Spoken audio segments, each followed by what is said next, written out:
Hello everyone and welcome back, and today's video we've got a couple of things to discuss, including a bit of sad news with the Toronto Maple Leafs prospect. We got a retirement announcement from a former Boston Bruin. We have a couple of signing rights expiring for some teams' prospects today, and we also have 3 mock trades, in my opinion, that I think could happen before the season starts. We'll get to all of that coming up right now.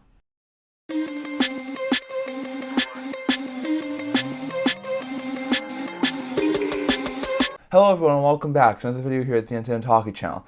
Now, as usual, I would have kicked things off today by discussing some of the signings that have happened recently, but over the weekend there have not been any signings, so we're not going to get into any of that today as there have been no signings. So we'll start today with a couple of pieces of news. So first, a really sad piece of news, but former Leafs prospect and 2020 first-round pick Rodion Amirov, who was diagnosed with a brain tumor a couple years ago and did look like he was sort of rounding a corner and sort of getting better, has recently passed away due to the brain tumor. So he was only 22 years old, so it's quite surprising that he did wind up passing away. My condolences to his family. He was extremely young. There was a lot of optimism that he was going to recover from this and have a good life and hopefully be able to continue to play hockey, and he never was able to do that. So pretty sad news there. I wish Amirov's family the best, and it's just really sad to see that Amirov has passed away due to his brain tumor that was diagnosed a couple of years ago. So some pretty sad news there for the Leafs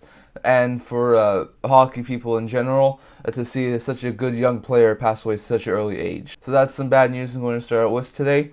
Going over to the Boston Bruins. We were talking about this a while now, but the Boston Bruins have officially gotten the confirmation that David Krejci has retired from the NHL. So we knew that this was coming.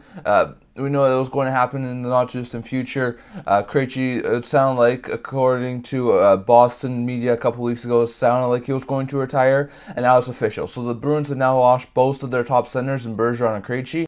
Krejci had a fantastic season. He played for multiple seasons. He was a second-round pick in the 2004 draft from the Boston Bruins. He was a really good player. He has put up a couple of really good 70-point seasons as his career high. He's gotten 60 points multiple times. He's hit 50. He's hit 40. So he's definitely been a really productive second-line center for the Bruins, paired with Bergeron for most of his career.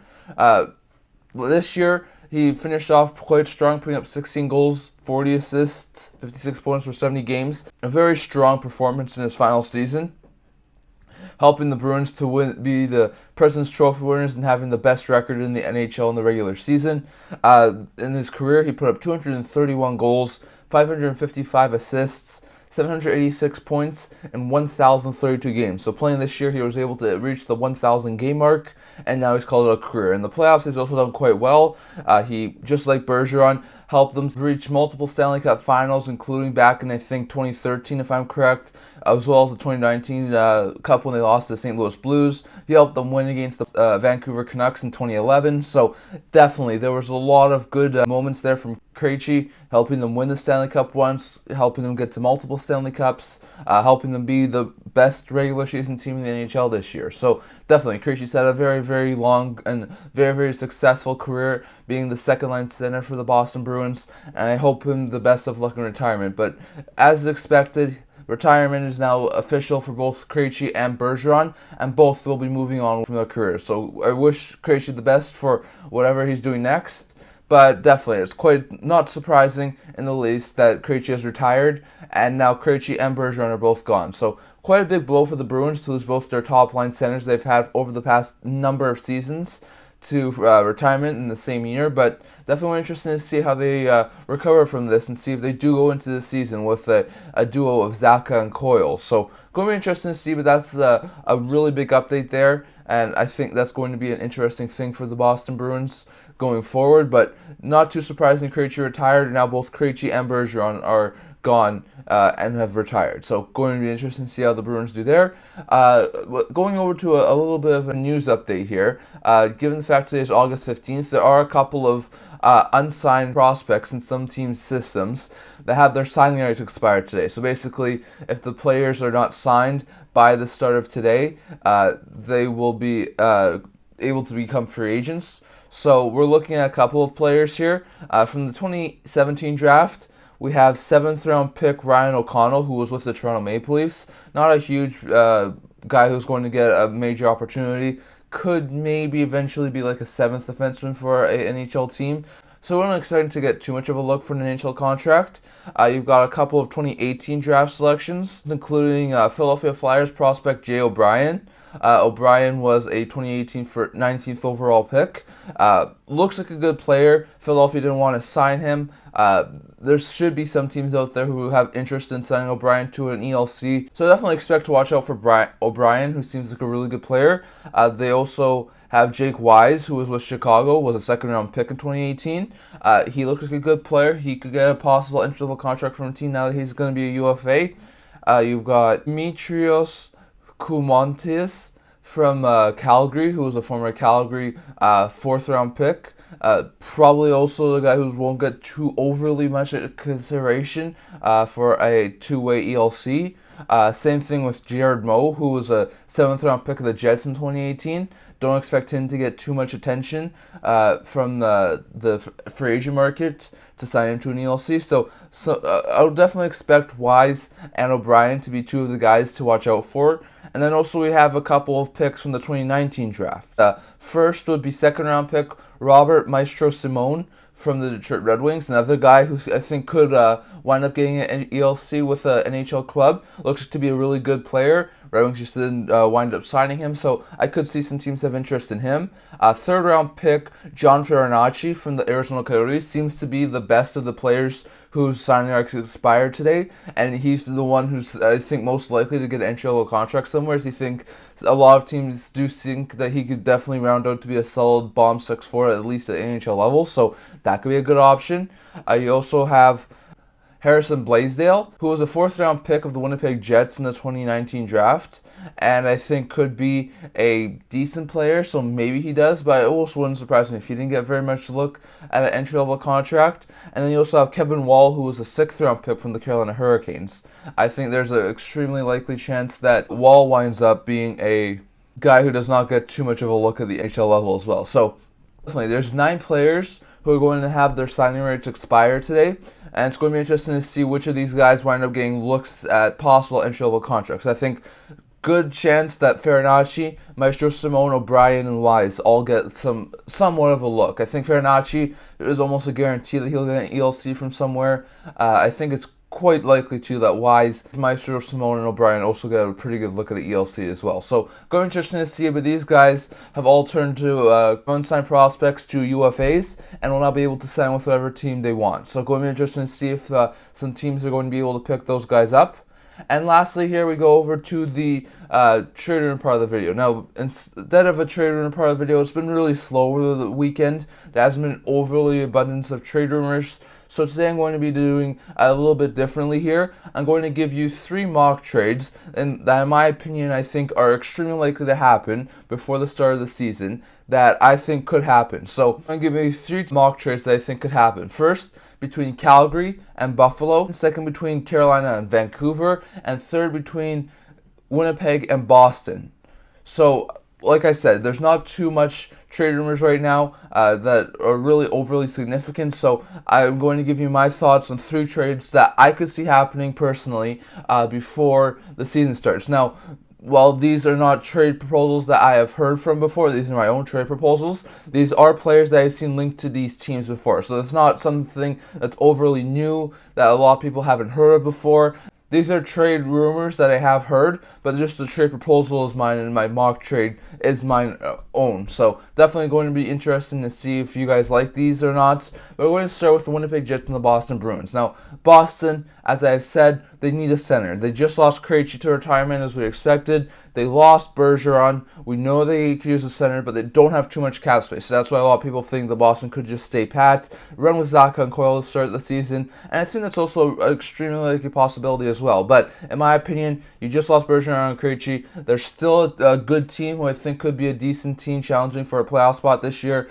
But I think they could definitely improve that center group a lot to give themselves better odds to make the playoffs. So in my opinion, I could see them still trying to acquire a center before the season starts. Now, Lindholm seems to be a little bit more far-fetched now, just given the fact that Lindholm would be an extremely high asking price to acquire, and it sounds like he's more likely to sign a contract extension with the Flames than he is to be traded at this point in time. So I wouldn't expect Lindholm, but I am going to say that the Boston Bruins trying to acquire Mark Scheifele from the Winnipeg Jets before the season starts. Now here's my mock trade between the Boston Bruins and the Winnipeg Jets. I have the Boston Bruins giving for Jake DeBrusk, Matt Grzelcyk, prospect Trevor Kuntar, and a 2025 top 10 protected first round pick to the Winnipeg Jets in exchange for Mark Scheifele and Brendan Dillon with 50% of his contract retained. Now for this trade, I think it's a pretty good deal for both sides. For the Bruins, they get their top line center. They get Mark Scheifele. I've said this all throughout the offseason. Scheifele's a guy who I think would fit perfectly in Boston. Just sort of like Bertuzzi at last year's trade deadline. His sort of game fits Boston's mold perfectly. Now, I'm not sure if they would extend him. If there was an extension, it would probably have to be somewhere between $7.5 and $8.5 million at around maybe like a 5 to 8 year deal, would be my guess if they were to extend him. I could also see him try and run with him as a rental, so I definitely expect some options here, but this trade definitely works out for the Bruins because they need a top-line center. Scheifele can be a top-line center, so I think that could be a fantastic addition there for the Bruins. They put Scheifele as the first-line center, put him with a guy like Marchand or Pasternak. They can have Zacha as a second-line center, which I think could definitely make do as a second-line center. They can have Coyle back as their third-line center. He's been being the third-line center for a while now. I definitely think that would be a staggering improvement for the Boston Bruins and would definitely increase their chances of making the playoffs. So, in my eyes, I definitely think that would be a huge win for Boston. It would also get Brendan Dillon. I know the Jets wanted to shake up their defense a little bit. Moving Dillon with 50% of his contract retained, he's entering the final year of his deal. That'll bump his cap hit down to $1.45 million, which wouldn't be overly expensive. Dillon's a decent third pair defenseman, so he could definitely be challenging with guys like Shattenkirk and Mitchell and some of these other guys for like a third pair role. And if he doesn't make the NHL roster, I could see him also be demoted. At a $1.45 million cap hit, it wouldn't be an overly difficult contract to bury in the minors. So I definitely think that would be a likely option there for the Bruins. So they get a good depth defenseman who can be third pair defenseman or be sent down to the minors, can really help them round out that D core, and they get their top line center in Mark Scheifele. Whether they extend him at around $7.5 and $8.5 million for the next 5 to 8 years, or if they run with him as like a rental, I think that would be a fantastic addition for the Boston Bruins. So, as for the Winnipeg Jets, what would they get out of this deal? Well, there's a lot of talk that Scheifele and Hellebuyck are still not going to sign before the season starts. And it's quite a possibility that both of them will test free agency next year. So, if that's true, I think they have to trade both these guys before the trade deadline at the very least. I think Scheifele is an extremely likely piece to get moved, just given the fact that he is on a not too bad of a contract and for the final year of his deal, and is a legit top-line center. So I would definitely expect him to draw some interest. Now, as a return, I think they got it off pretty well here. They would get Jake DeBrusk, entering the final year of his deal, $4 million cap hit. It would improve that middle six on the wing position extremely well. I think he could definitely fit in extremely well in the middle six. Maybe playing with guys like Perfetti or Ehlers or Connor on that top six. I think that would be a really good addition. If the Jets aren't doing overly well towards the trade line, they could also move him for a decent return package as well. So I think that would be a fantastic addition. Grzelcyk could definitely replace Dillon on the left side of the defense. Grzelcyk's making $3.6 million for the next year, so it definitely sounds like he's most likely going to be a solid third pair defenseman. With Dillon being moved, the Jets could bring him in, and then they could have guys like Stanley, they could have Sandberg, they could have Heinola, they could have Grzelcyk all fight for like two spots on the left side of the defense. So that would be a pretty optimal position there for the Jets. So they would get a decent third pair defenseman in Grzelcyk, who could be dealt at the deadline and could definitely help challenge guys like Heinola and Sandberg for roster spots.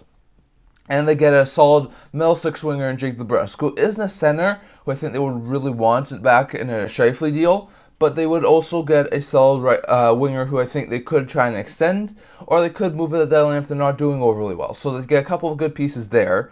They also get Trevor Kuntar. Kuntar was a third-round pick in the 2020 draft by the Boston Bruins, and he just signed recently his ELC. He's had a couple of really good seasons over in college, and I think in time he could definitely round out to be a solid third, maybe even second-line center. And for a team who just lost their top two centers at this point in time, if that trade were to happen with Scheifele and Dubois, they could use a center who could be helpful in the next couple of years. They already have Gabe Vilardi. Freddie can play center. I think Lambert can play center as well. So they have a couple of decent prospects. Why not add another one, a guy like Trevor Kuntar? So that's a solid deal in my opinion. They get a future middle six center, and then they also get a 2025 top 10 pick. Now, once again, like we said, the Bruins don't have their first round pick in this upcoming draft. They gave that to Detroit, who gave that to Ottawa. So basically, if the Boston Bruins 2024 pick is top 10 protected, then the Boston Bruins will give the Detroit Red Wings their 2025 first-round pick. In that case, it would be a 2026 first-round pick that goes to Winnipeg.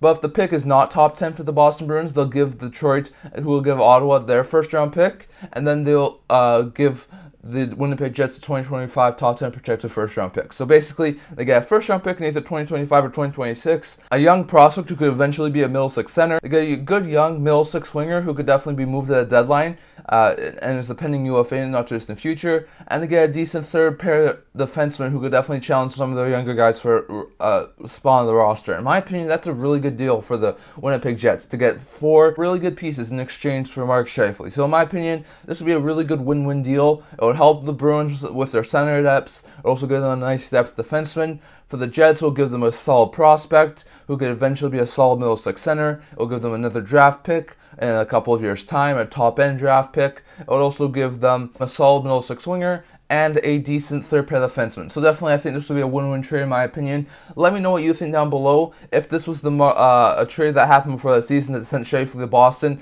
who do you think would win? Would it be Boston? Would it be Winnipeg? Or do you think it would be a win-win situation? Definitely let me know down in the comments what you think about this sort of mock trade. Secondly, my second mock trade, I have the Vancouver Canucks dealing Connor Garland and a 2025 third-round pick to the Carolina Hurricanes in exchange for Brett Pesce. So this is a pretty decent deal. Like I said in my video on Saturday, the Canucks need to move on from a forward. They have an abundance of forwards. The Canes need to move on from the defensemen. They have an abundance of defensemen. Both teams help each other out here by making this deal. So, in my opinion, how would this help out both teams? Well, if you look at the Canes, they have an abundance of defensemen. If they move Pesce, they can easily put Chatfield on the third pair. You have Shea and Chatfield on the third pair, D'Angelo Orlov on the second. You can still have Slavin Burns on the top pair. That's still a fantastic defense. On top of that, you got guys like Coughlin and Caleb Jones as your spares. So you're set in the defensive position. Even if you run into injuries, you've got a guy on Coughlin who can play on the right side. You've got a guy on Caleb Jones who can play on the left side. So you're set on the defensive side. On top of those guys, you also have really good decor, but Pesce, entering the final year of his deal, contract negotiations haven't gone well. We know that Carolina, once they set a price for someone, they're not really willing to go higher than that. So I definitely wouldn't be surprised if Pesce was moved before the season starts. I've talked about him a couple times since the Erik Karlsson deal, how I think he could definitely be one of the guys being moved. So it's going to be interesting to see, but I definitely do expect Pesce to be dealt, and I think the Canucks are likely landing spot. There was a lot of mention about the Canucks being interested in him earlier in the offseason, and I think they could have an opening on the right side. So that would help the Canes get rid of a defenseman. It would also help them add a forward. So basically, the Carolina Hurricanes, they have a decent forward group, but they don't have a fantastic forward group. They also have a guy in Teuvo Teravainen who's entering the final year of his deal, and they could definitely use a replacement. I think Garland could be a decent replacement. Garland's a good middle six forward, sort of like Bunting, who they just signed this past offseason. Signed for the next couple of seasons, I think 3 years, at a $4.95 million cap hit, so a pretty decent cap hit, but he's locked up for the next couple of years. He can give you 20-25 goals, 50 to 60 points. He can give you a pretty good point total. He's really good on 5-on-5 play, so I definitely do expect Garland to be a solid contributor. And for a team who likes to score by committee in Carolina, I think he would fit in extremely well. So in my opinion, that would help the Canes. It will give them a third or second line forward who could put up 20-25 goals, and it would also get rid of some of the logjam they have in their defensive end. So in my opinion, that would be a really good deal for the Canes. As for the Canucks, this would be a really good deal for them too. We know they have an abundance of wingers. They'll be able to move on from Garland, who will most likely be a bomb 6-4 at this point in time. They could move him to Carolina, and they would open up some roster spots for some of the more younger players. As for the defense, there's still a lot of talk right now that Myers could be dealt to either a team like San Jose or Columbus. If he's dealt to San Jose, they could acquire LeBanc, and then at this point they could probably have LeBanc as like a bomb 6 forward for them, and with Garland now gone, so that could really help facilitate Myers' move. And then they would definitely lose a right shot defenseman on the top 4 if they were to move Myers, so they would need a replacement. And I think Pesce could be a fantastic addition there.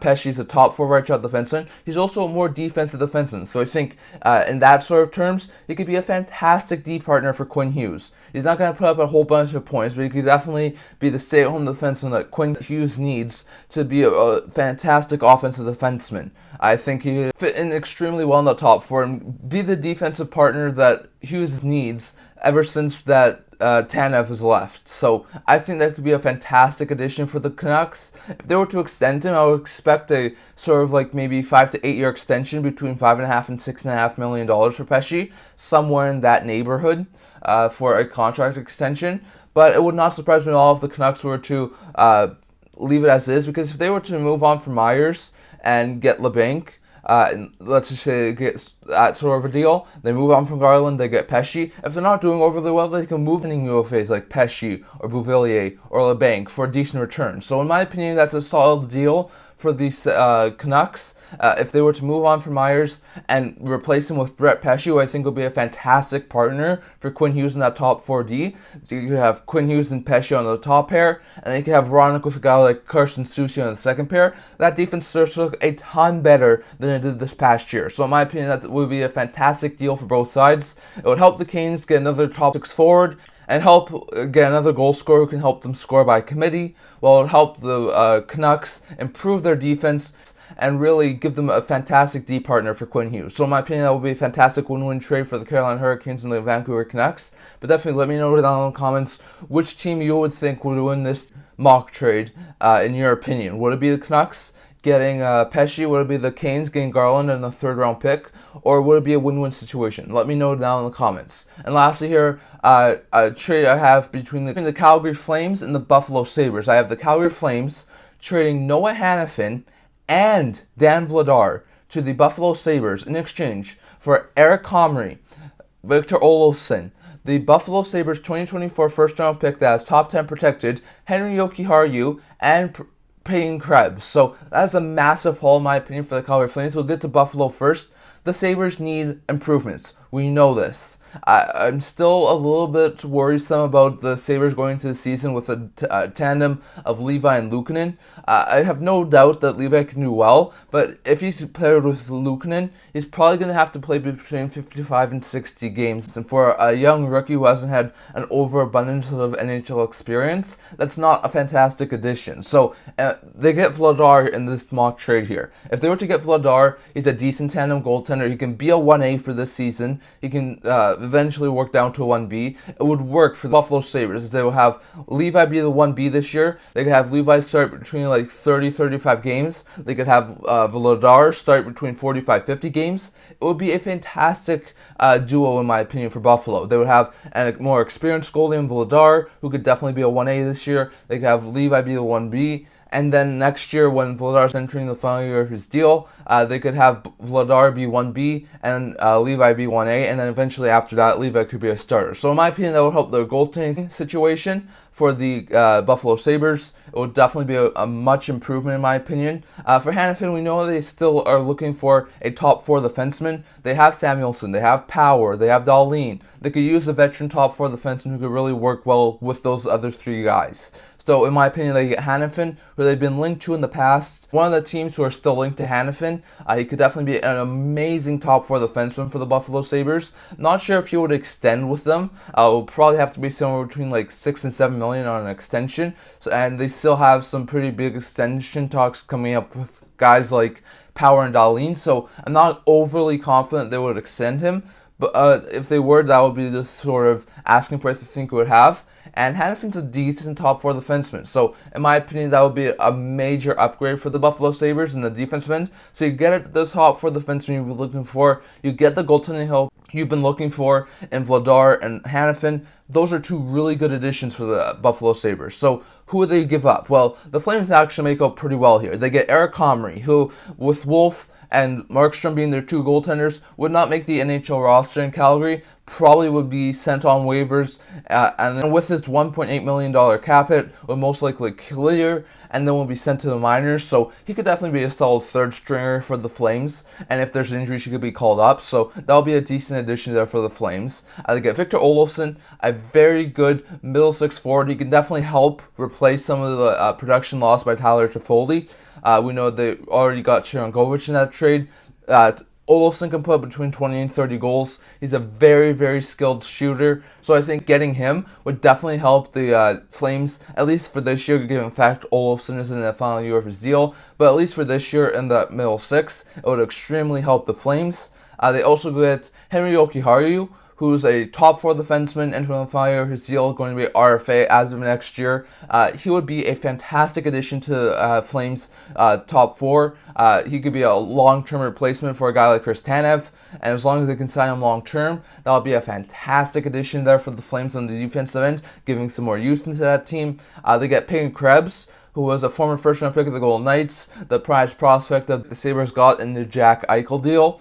He's not a fantastic elite-level prospect. He's a decent guy. He had a fantastic season last year, but in my opinion, he's being passed by guys like Benson, Savoy, Kulik, and Rosen on the depth charts, and I think once these guys make the NHL level and turn pro, he's not going to have a huge role with the Buffalo Sabres. So they get some pieces they can use right now for a guy like Peyton Krebs. I think Peyton Krebs could round himself out to be a good third-line center, maybe second-line winger, but I think it's more likely he'd be like a third-line player. So that's a decent addition there for the Calgary Flames. And then they would also get a 2024 top 10 protected first-round pick. So basically, if the Sabres pick is top 10 this year, they get a 2025 pick. If the pick is not top 10 this year, then the Flames are able to use that pick. So in my opinion, that will be a win-win situation. The Sabres will get the defenseman they really need in that top four and the goaltending help they need. The Flames will get really good middle six forward who can definitely score, a solid top 4D prospect,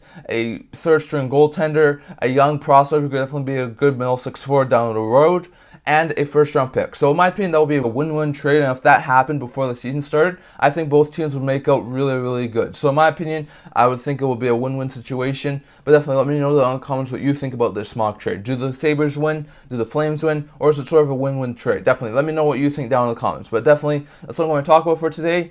So definitely, like I said, let me know down in the comments which mock trades you like the most. Was it the Winnipeg-Boston? Was it the Carolina-Vancouver? Or was it the Buffalo-Calgary? And definitely let me know down in the comments as well, which trade do you think is most realistic? And which of the players in Hanafin, Pesce, and Scheifele do you think is most likely to be traded before the season starts? Definitely love to hear your thoughts and let me know down in the comments what you think. But that's all I'm going to talk about for today. Remember to like this video, and if you really liked it, remember to subscribe down below. I also do a blog talking about news, rumors, analysis, stuff like that, so definitely check that out. I've linked to that in the description below. And I can't wait to see you guys all for the next video. See you guys soon.